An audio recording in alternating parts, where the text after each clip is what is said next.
Welcome to the Tech Egg. Don't get scrambled. Enjoy the video. In this video, I will show how to change your Hyundai Accent key case. First, gather your essential tools: a small flathead screwdriver, your new key case, and your current Hyundai Accent key. It is crucial that your new key case has the exact same button layout as your old one.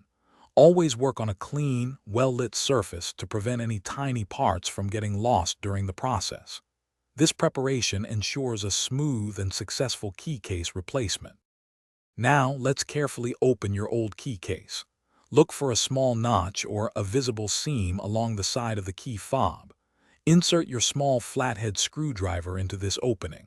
With a gentle twisting motion, you can begin to pry the two halves of the case apart.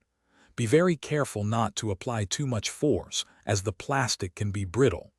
Slowly separate the halves to reveal the internal components. With the old case open, it is time to transfer the vital internal components. Carefully remove the circuit board, which is the green electronic component, and the small transponder chip. The transponder chip is often a tiny black or glass cylinder. Pay close attention to the circuit board's orientation as you take it out.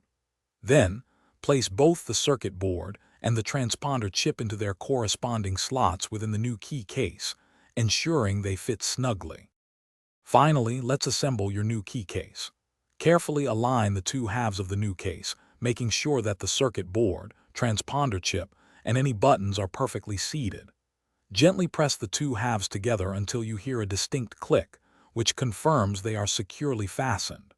Once assembled, test all the buttons on your new key case to ensure they function correctly and that your vehicle responds as expected. You have successfully changed your key case. Thanks for watching. Consider subscribing if I helped unscramble your problems.